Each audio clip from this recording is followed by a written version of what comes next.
তারকেশ্বরে বিজেপির বিশেষ কর্মসূচিতে রায়গঞ্জ সাংসদ কার্তিক চন্দ্র পাল।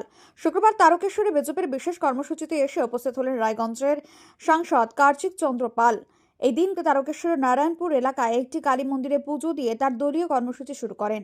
উপস্থিত ছিলেন আরামবাগ সাংগঠনিক জেলার বিজেপির সভাপতি সুশান্ত কুমার বেরা, আরামবাগ সাংগঠনিক জেলার বিজেপির সম্পাদক তারকনাথ সাউ, সম্পাদিকা পর্ণা আদক সহ তারকেশ্বর বিধানসভার বিজেপির বিভিন্ন মণ্ডলের সভাপতি, অন্যান্য স্থানীয় নেতৃত্ববৃন্দ এবং কর্মী সমর্থকেরা।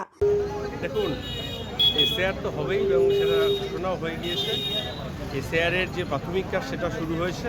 আগামী দিনে পশ্চিমবঙ্গে যেটা মূল সমস্যা ছিল এসআর নিয়ে, আমাদের কেন্দ্র সরকার সেটা আসল জায়গাটা ধরেছে। সেই জায়গায় দাঁড়িয়ে এসআরের যে নিয়মাবলী রয়েছে সেই হিসাবে মানুষ অ্যাপ্লিকেশন করবে। বাকিটা আগামী দিনে প্রসেস শুরু হবে, বিএলওরা বাড়ি বাড়ি যাবে, তারপরে বাকিটা শুরু হবে। বিরোধী দলের কোনো উদ্দীপনা নেই।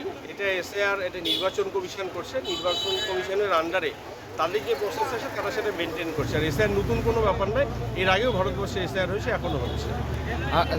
আর একটা প্রশ্ন আছে। সারাদিন এটা আমাদের দলের আভ্যন্তরীণ কর্মসূচি রয়েছে। এটা আমার মিডিয়াতে বলার কোনো ব্যাপার নেই, এটা আমাদের দলীয় ব্যাপার। ঠিক আছে, ধন্যবাদ। দলীয় সূত্রে জানা গেছে, কার্তিক বাবু দুদিনের দলীয় সফরে এসে তারকেশ্বর বিধানসভার বিভিন্ন দলীয় কর্মসূচি সারার পাশাপাশি তারকেশ্বর বাবার মন্দিরে পুজো সহ অন্যান্য মন্দিরেও পুজো দেবেন বলে জানা যায়। তারকেশ্বর থেকে আশিস কুমার ঘোষের রিপোর্ট, মেমারি আপডেট।